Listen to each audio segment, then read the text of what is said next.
اعلیٰ حضرت امام احمد رضا بریلوی، ان کا مشہور کلام جو آج ہم نے شعیب بھائی سے پڑھوایا بھی ہے، جس کی وجہ سے میرے اوپر رکت طاری ہوئی، مصطفیٰ جان رحمت پہ لاکھوں سلام، 165 اشعار ہے، محبت رسول کا اردو شاعری کا شاہکار ہے یہ نعتیہ کلام.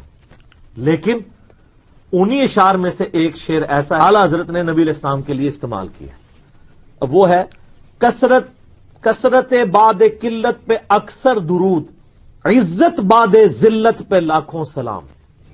اعوذ باللہ من الشیطان الرجیم، بسم اللہ الرحمن الرحیم.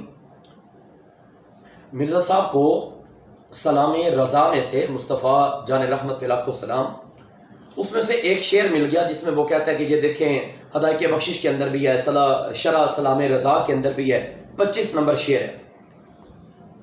اس میں یہ الفاظ موجود ہیں: کثرت بعد قلت پہ بے حد درود، اور عزت بعد ذلت پہ لاکھوں سلام. یہ مرزا نے اس طرح سے پڑھا ہے.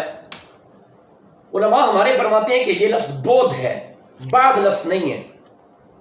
کثرت بعد قلت پہ بے حد درود، کثرت کا مراد ہے، کثرت سے مراد بے شمار لوگوں کا دین کے اندر داخل ہونا.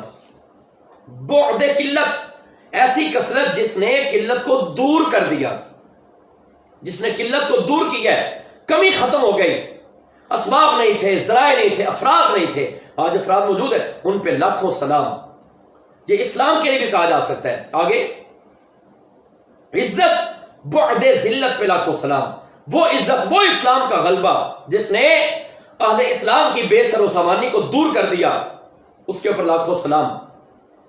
مرزا صاحب کہتے ہیں دیکھیں جی، قرآن کے اندر اعلیٰ حضرت نے ترجمہ کرتے ہوئے یہ کہا: وَلَقَدْ نَصَرَكُمُ اللَّهُ بِبَدْرٍ وَأَنْتُمْ أَذِلَّةٌ، اللہ نے تمہاری مدد کی بدر کے میدان میں جب کہ تم بے سر و سامان تھے. وہاں پہ اعلیٰ حضرت کہتے ہیں اذلہ کا ترجمہ بے سر و سامان کیا جائے، ذلیل نہ کیا جائے. یہاں سلام رضا کے اندر ہدایت بخشش میں اعلیٰ حضرت نے ذلت لفظ لکھا ہے، اور یہ اردو کا ہے. دیکھیں جی، اس وقت انہوں نے عربی کے لفظ کا ترجمہ یہ کر دیا، لیکن یہ تو سلام اردو میں لکھا جا رہا ہے، لہٰذا یہ اردو کا لفظ ہے، اس کا ترجمہ تو ذلیل ہی ہوگا. معاذ اللہ، اعلیٰ حضرت قرآن میں کہتے ہیں بے سر و سامان، اور اپنے سلام کے اندر یہ کہتے ہیں ذلت، ذلیل ہونے کا معنی. لیکن مرزا صاحب، جس طرح آپ کو عربی نہیں آتی، اسی طرح آپ کو عربی الفاظ کے بارے میں پرکھ کرنا، پڑتال کرنا یہ بھی نہیں آتا. ذلت خاص عربی کا لفظ ہے، اردو کا لفظ نہیں ہے. سلام اگرچہ اردو کے اندر ہے، تو بے شمار لفظ ایسے ہیں. اعلیٰ حضرت کی شاعری کو خالی اردو کے اندر ہے. اردو کے اکثر الفاظ عربی کے اندر، فارسی کے اندر، سنسکرت زبان کے اندر موجود ہیں. اردو کا معنی آتا ہے لشکر، یہ کئی زبانوں سے مل کے بنی ہے، اس لیے اس کو اردو پر معنی لشکر کہا جاتا ہے. ذلت یہ اردو کا لفظ نہیں ہے، خالصتاً عربی کا لفظ ہے. لہذا اس کا ترجمہ وہی ہوگا جو اعلیٰ حضرت نے قرآن کے اندر کر دیا ہے، بے سر و سامان، یہی ترجمہ ہوگا.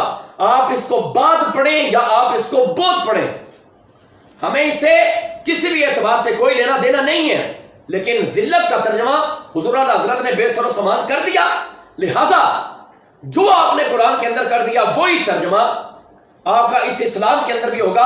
اور یہاں پہ ذلت اردو کے اندر نہیں، ذلت اردو کا لفظ ہی نہیں ہے، یہ عربی کا لفظ ہے، اور اعلیٰ حضرت نے اسی طرح عربی کا لفظ لکھ دیا. اس میں شرعی طور پہ کوئی قباحت نہیں ہے. ہاں، جب پوچھا جائے گا کہ ذلت کا ترجمہ کیا ہے، اعلیٰ حضرت کا ترجمہ بتائے گا. دیکھو کنز الایمان، پڑھو کنز الایمان، تمہارے ایمان کے اندر جو کچی ہے کنز الایمان دور نہ کرے تو پھر اعلیٰ حضرت کو وقت کا امام نہ کہنا. اعلیٰ حضرت نے ہر چیز کو واضح انداز کے اندر پیش کیا. جو ذلت کا ترجمہ آپ نے قرآن کے اندر کیا وہی شرح سلام رضا کے اندر بھی ہے. مرزا صاحب، آپ ڈنڈی نہیں مار سکتے اور یہ کیا کہ آپ نے یہ کیا اور یہ کہا کہ لوگ اپنے باپوں کو بچانے کے لیے کبھی بعد پڑھتے ہیں، کبھی بود پڑھتے ہیں، کبھی کچھ کرتے ہیں، کبھی کچھ کرتے ہیں. تو مرزا صاحب یاد رکھیے گا، ہم جن باپوں کو بچاتے ہیں یا جن کی پوری سائڈ لیتے ہیں اور ان کے مسلک کی تائید کرتے ہیں اور ہر لحاظ سے ان کی ذات کے اوپر بات کرنے کے لیے ہم وقت تیار رہتے ہیں، ہر لحاظ سے ان کی حمایت کے اندر بولتے ہیں، یہ وہ لوگ ہیں جنہوں نے دین کا کام کیا. جو رسول اللہ کا ہو جائے زمانہ اس کا ہو جاتا ہے. لیکن مرزا صاحب آپ جس بابے کی حمایت کرتے ہیں ایسا نہ ہو کہ وہ حمایت آپ کو جہنم کے اندر گرائے. سمجھ جائیں آپ مرزا قادیانی کی حمایت کرتے ہیں, قادیانیوں کی حمایت کرتے ہیں, یہ حمایت بری ہے. بحمداللہ جو حمایت مسلمان کرتے ہیں وہ حمایت اللہ تعالیٰ کے فضل و کرم سے اچھی ہے. اللہ سبحانہ و تعالیٰ جل مجدہ الکریم عمل کرنے کی توفیق عطا فرمائے. آمین. وما توفیقی الا باللہ.